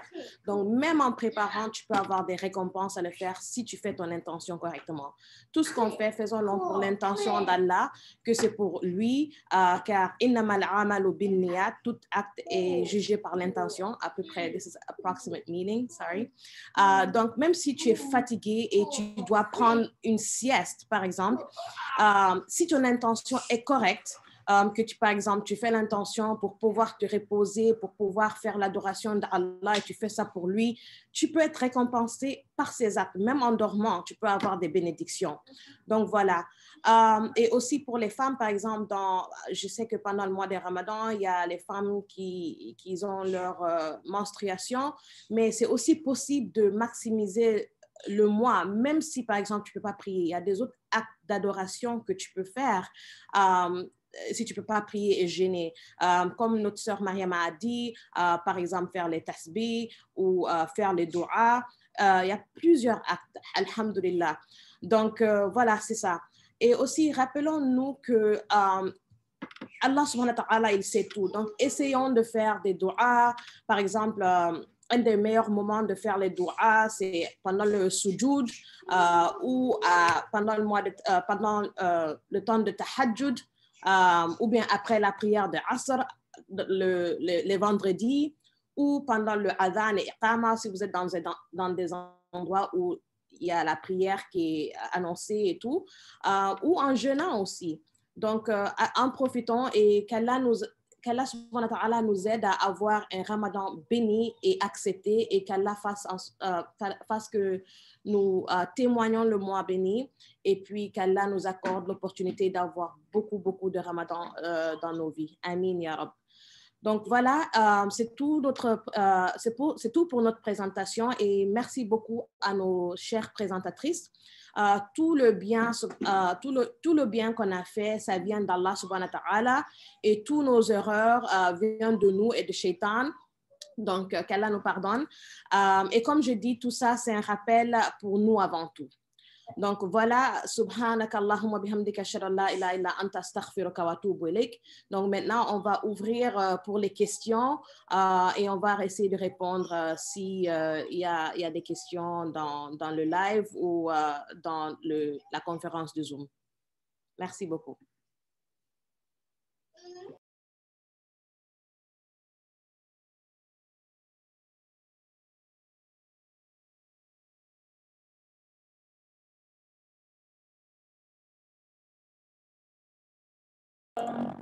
Si je peux me permettre, je voulais juste rajouter un petit point qui m'est venu tout à l'heure en attendant qu'on reçoive les questions. Vu que nous sommes dans un état de pandémie, vous m'entendez? Il y a un souci. Tu ne m'entends pas? Oh, ouais. Il y a la voix qui triple un peu. Ça, c'est bon? Tu m'entends? J'ai un problème de connexion. Aïcha, tu m'entends? Non, c'est pas clair. J'ai un problème de connexion. Je vais écrire dans le chat. Peut-être ferme ton micro et rouvre-le, peut-être, voir.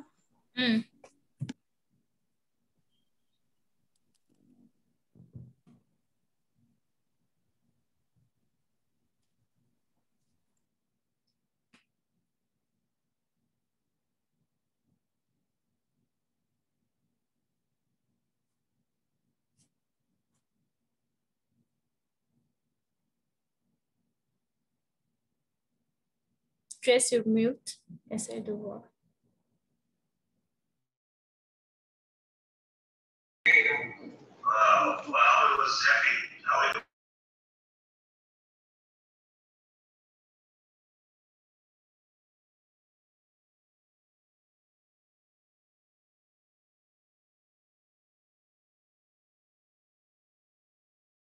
Je pense qu'elle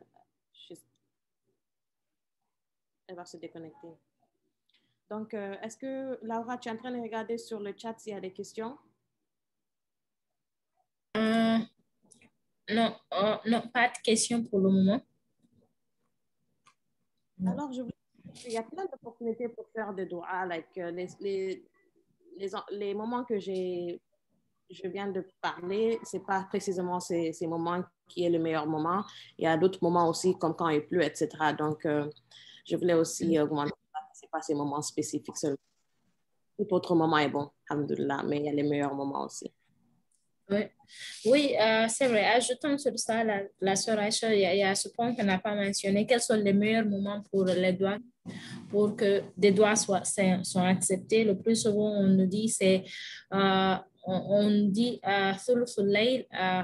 En fait, la dernière, si on divise la nuit en 3 parties, la dernière partie de la nuit, c'est un moment propice pour que les doigts soient acceptés. Aussi, pendant Adhan, quand on fait appel à la prière, avant la prière, donc c'est un moment aussi que les doigts sont acceptés. Et aussi, pendant que nous sommes en jeûne, si nous sommes sur le point de couper le jeûne aussi, c'est un moment aussi qu'il faut faire les doigts. Donc, il faut vraiment y revoir, comme je l'ai dit, c'est un moment qu'on ne doit pas vraiment y laisser tomber. Donc, toute l'opportunité qu'on a, l'opportunité de demander quelque chose, il faut seulement y savoir que c'est une opportunité qui peut changer radicalement notre vie. À cause des doigts, on veut vraiment quelque chose dans notre vie, on veut vraiment avoir quelque chose, quoi qu'il ce soit. Il se peut qu'Allah nous le donne pendant le mois de Ramadan. Donc, c'est une chose qu'on veut vraiment, si on veut vraiment changer notre vie, je me dis c'est une opportunité qu'Allah nous a donnée. Et on prie qu'il nous donne aussi la chance d'utiliser cette opportunité. Est-ce que là, maintenant, vous m'entendez? J'avais Oui. un problème de connexion. Donc, je voulais juste mentionner par rapport à cette maladie de coronavirus, parce que je sais qu'avec le Ramadan, il y a beaucoup de rassemblements que les gens font parfois après le iftar. Juste pour dire que, bon, jusqu'à présent, il y a encore des personnes qui disent que la maladie n'existe pas et tout. Mais je pense que dans nos familles ou même parmi nos amis, on a tous perdu des gens des suites de Covid. Donc, je voudrais juste lancer un appel à tout le monde à être responsable, à savoir que les règles mises en place pour protéger nos santé sont pour notre propre intérêt. Donc, pendant le Ramadan, s'il y a des rassemblements et tout, je pense qu'il faut les éviter au maximum. Et si on est dans des petits groupes, toujours s'assurer qu'on maintient les gestes barrières, qu'on met le masque, et qu'on est prudent, en fait, qu'on sache qu'on est toujours en période de pandémie et de crise sanitaire. Parce que je pense qu'être responsable également, c'est une manière d'être reconnaissant à Allah pour la vie qu'il nous a donnée et une manière de protéger nos familles également. Donc, c'est juste un appel à tout le monde pour, malgré le Ramadan, malgré la joie de se retrouver, de toujours garder en tête que nous sommes toujours dans une période particulière et qu'il faut donc prendre nos dispositions pour ne pas prendre des risques et ne pas se mettre en danger. Donc, c'est un peu ça que je voulais rajouter pour tout le monde. Merci beaucoup. Est-ce que quelqu'un veut parler des autres actes que des femmes pendant le mois de menstruation qui peuvent faire? Parce que je sais des femmes qui sont beaucoup découragées, surtout les 10 derniers jours. Il y a des femmes, par exemple, ils ne peuvent pas jeûner, donc ils pensent qu'ils ne peuvent rien faire, ils sont très découragés. Et puis, malheureusement, parfois, ça peut arriver où on peut se sentir que notre iman a baissé et puis ça arrive qu'on n'en profite pas. Donc, est-ce qu'il y a des recommandations que vous pouvez faire pour les femmes spécifiquement qui ne peuvent pas prier et jeûner et les autres actes qu'ils peuvent faire? Bon, moi, j'ai eu une expérience par rapport à ça. Si je peux me permettre, je peux partager mon expérience personnelle. Ce que je fais et que je fais tout le temps, quel que soit mon état, c'est faire des doigts. Les invocations, je le fais tout le temps. Et je le fais en général en anglais, parfois en français, et parfois en pulaar. Donc, je le fais souvent dans une langue que je comprends selon comment ça me vient, de manière spontanée. Donc, les invocations et les doigts, il faut toujours les faire. Et souvent, bon, j'ai plusieurs amies qui me demandent, vu que bon, elles savent que je suis un peu intéressée par la religion, donc elles me disent, elles sont souvent déprimées lorsque ces 10 derniers jours arrivent et qu'elles ont maintenant leur menstruation. Souvent, comme tu as dit, Aïcha, c'est déprimant. Donc, je leur dis au contraire, le même Seigneur qui t'a dit de jeûner, maintenant te dit de ne plus jeûner. Donc, c'est juste une autre manière de lui obéir. Donc, je dis toujours, ça dépend comment tu vois là. It depends how you see it. Donc, moi, je dis toujours, quand on est en plein Ramadan et que les 10 derniers jours arrivent et qu'on a brusquement nos règles, au contraire, on se dit, Ya Allah, j'ai jeûné jusqu'à aujourd'hui parce que tu m'as ordonné. Et aujourd'hui, je vais couper mon jeûne parce que tu m'as ordonné. Et donc, pour moi, ça ne devrait pas être une cause de dépression ou de tristesse. Au contraire, ça devrait encore nous donner plus d'engouement à montrer à Allah que, quel que soit ce que tu me dis de faire, moi je suis là, je t'obéis. Même si je suis un peu triste de perdre un peu, mais je ne perds pas en fait. Parce que t'obéir, c'est ça qui me donne le succès. Ce n'est pas comment moi je le comprends, c'est comment toi tu m'as dit de le faire. Donc, ce que je fais moi particulièrement, pendant les 10 dernières nuits, ça m'était arrivé les années précédentes, où les 10 dernières nuits, j'étais dans mes menstruations. Donc, ce que je fais, c'est des doigts. Je fais beaucoup d'invocations. Je continue à réciter ma liste. Donc, je me réveille. Je me réveille aux heures de doigts, comme si je devais prier. Mais je prends mon chapelet, je fais Subhanallah, Subhanallah wa bihamdi, Subhanallah al-azim. Je fais Astaghfirullah. Et je fais beaucoup de doigts. Et puis voilà, c'est comme ça que je passe les nuits, les 10 dernières nuits. Et j'ai vraiment vu la différence. Et j'ai l'impression, c'est une impression, j'ai l'impression que lorsqu'on est dans une situation pareille et qu'on positive et qu'on se tourne vers Allah encore plus, il nous écoute même plus qu'il l'écouterait si on était dans une situation normale. Parce que nous sommes vraiment, c'est un peu comme le soldat qui est sur le front de bataille en fait. Donc, moi, c'est ce que je fais et j'ai vraiment vu les bienfaits de cela. Je ne sais pas, peut-être que les sœurs peuvent également partager leur expérience personnelle, mais juste pour rappeler à toutes les sœurs que c'est une bonne chose. Tout ce qu'Allah a décidé est une bonne chose. Et il n'y a aucune cause de tristesse ou de dépression à avoir par rapport à ça. Merci. Oui. Et puis, on peut toujours être récompensé parce que si ce n'était pas à cause de la menstruation, tu serais en train de gêner. Donc, Allah subhanahu wa ta'ala, c'est la condition. Il nous a créés comme ça. Donc, s'il y a une cause qui ne te permet pas de faire le jeûne, c'est comme la sœur Khadija a dit, c'est en obéissant à Dieu, mais Inch'Allah, il y aura toujours la récompense, Inch'Allah, parce que Allah subhanahu wa ta'ala est miséricorde. Et puis, comme elle a dit, faire les doigts. Une des doigts du sunnah du prophète, sallallahu alayhi wa sallam, surtout pendant les 10 derniers jours, c'est Allahumma innaka afuwun tuhibbul afwa fa'fu anni. On peut mettre la doua dans le chat ou on va partager ça sur notre profil de Facebook, mais répétez ça beaucoup de fois et toute autre doigt que tu veux qu'Allah subhanahu wa ta'ala exauce pour toi, ta famille ou toute autre personne. Donc vraiment répétez Allahumma innaka afuwun tuhibbul afwa fa'fu anni. Se réveiller, répétez ça, même si tu pries pas, réveille-toi, répète les doigts, Inch'Allah. Et comme je dis, c'est un rappel pour moi et avant tout. Donc Inch'Allah qu'Allah facilite ça pour moi et pour tous nos sœurs de vraiment avoir un Ramadan très béni et accepté.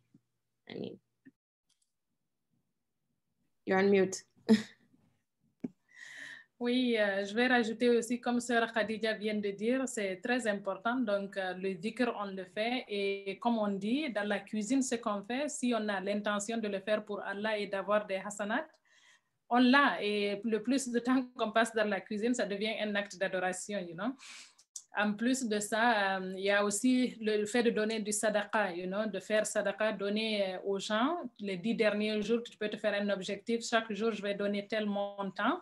Ou de la nourriture. On sait que dans la religion, on dit quand tu donnes de la nourriture à quelqu'un qui coupe son ramadan avec ça, tu as les mêmes hasanat que la personne qui a jeûné sans que ça soit diminué pour la personne. Donc, c'est juste pour faire paraphrase là.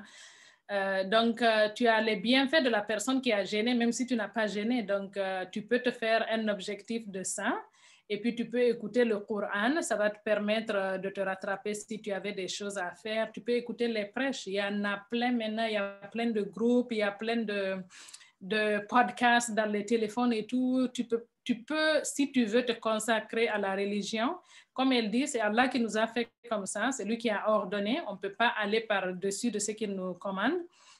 Il y a aussi le fait, par exemple, si tu connais, tu peux faire tout au long du mois du Ramadan aussi, donner des cadeaux qui sont comme un sadaqatul jariya. Par exemple, tu peux donner un Coran à quelqu'un comme un cadeau et à chaque fois que la personne lit ce Coran, toi, tu as des hasanat.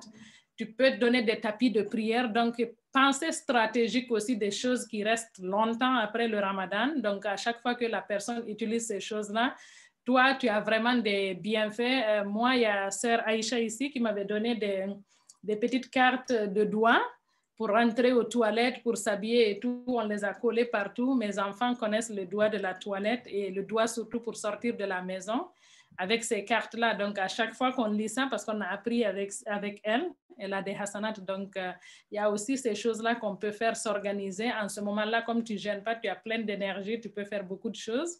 Cuisiner, déposer chez les voisins, amener dans les mosquées, acheter des dates pour que les gens coupent avec, c'est vraiment, il y a plein de choses qu'on peut faire. Donc, il n'y a pas besoin de se stresser ou d'être déprimé pour ça. Tu peux te réveiller la nuit, tu fais ton zikr, tu fais tes doigts comme tu dis.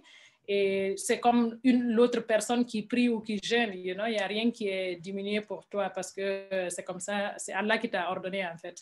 Donc, c'est ça que je voulais rajouter. Et une autre chose à propos, il y a des gens qui demandent aussi, je suis diabétique, j'ai l'hypertension, je prends des médicaments. Le Ramadan arrive. Donc, le conseil que je leur donne, c'est vraiment de parler à leur médecin. Mais la plupart du temps, il y a des médicaments que tu prends matin et soir, que tu peux prendre au moment de suhour. Donc, comme je vous dis, je ne suis pas médecin et je vous conseille, ne prenez pas mon conseil individuellement. Parlez-en à votre médecin, mais il y a des plus fortes chances qu'on vous conseille de les prendre, ces médicaments-là, après le suhour, le matin, on peut les prendre, et puis à l'heure de iftar, on les prend. Par exemple, un exemple personnel, j'ai eu un patient la dernière fois qui est musulman, et puis il est diabétique, donc, mais pas si sévère, il ne prend pas l'insuline, il prend des médicaments oraux, là, des comprimés pour le diabète. Donc, il m'a parlé de son souci. Il dit c'est le Ramadan qui vient pour cette période de temps et tout. Je suis allée voir le médecin. Je lui ai demandé de venir parler au patient. Le médecin est venu lui parler et puis elle a dit normalement, selon son cas, donc chaque cas est spécifique. Selon son cas, comme il prend juste le médicament oral, là, les comprimés, il n'est pas rendu à l'insuline. Donc, de vérifier, il peut prendre le médicament qu'il prend 2 fois par jour. Il peut le prendre au moment de iftar, suhour, après avoir mangé. Et puis, le soir, de le prendre aussi après avoir fait son iftar.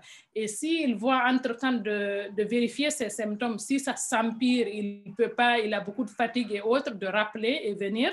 Et puis, ils vont voir là maintenant quoi faire. Si ça ne marche pas, peut-être qu'il ne pourra pas gêner.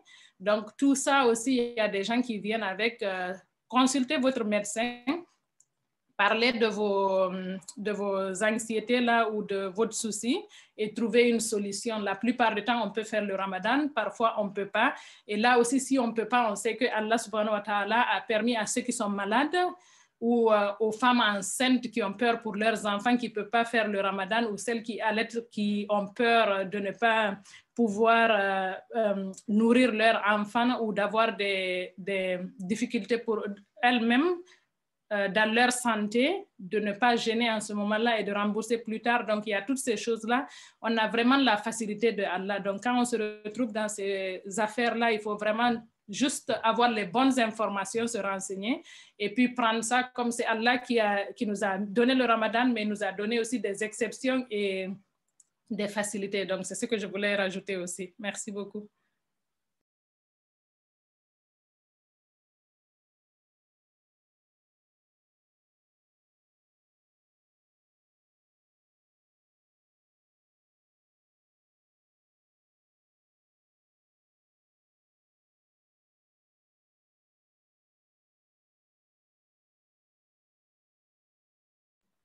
Aisha, you there?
Alors, comme il n'y a pas de questions, on va fermer notre séance aujourd'hui.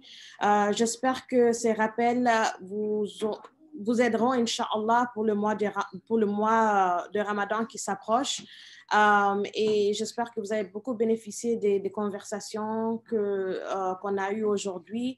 Inch'Allah, on va mettre les références les hadiths qu'on a parlé aujourd'hui sur notre groupe Facebook. Donc, vous pouvez checker là-bas, Inch'Allah. Il y aura la source du dua que j'ai dit comme Allahumma innaka afuwwun tuhibbul afwa fa'fu anni, ou bien les autres actes de sunnah qu'on peut faire, Inch'Allah, parce qu'il y a des récompenses avec tout acte de sunnah qu'on essaie de faire avec la grâce de Dieu, Inch'Allah. Donc, voilà, et j'ai pris qu'Allah subhanahu wa ta'ala nous permet à témoigner le mois de Ramadan, de maximiser le mois de Ramadan et qu'on soit parmi ceux qui sont pardonnés après le mois de Ramadan, et qu'Allah nous permet de voir beaucoup plus de Ramadan. Amin ya Mujib. Donc, c'était vraiment un plaisir, et puis je remercie les sœurs et à toutes les personnes qui nous ont joints aujourd'hui. Inch'Allah, peut-être on aura des sessions pendant le mois de Ramadan, donc vous pouvez toujours vérifier sur notre groupe Facebook pour des séances qu'on va avoir, Inch'Allah. Donc, alors c'est ça, on va terminer aujourd'hui comme il n'y a pas de questions. Et je remercie, comme je dis à tout le monde, Subhanaka Allahumma bihamdika ashhadu an la ilaha illa anta astaghfiruka wa atubu ilayk. Wassalamu alaykum wa rahmatullahi wa barakatuh. Jazakumullahu khairan. Merci à tout le monde. Merci à tous. Salam alaikum. Wa alaykum assalam wa rahmatullahi wa barakatuh.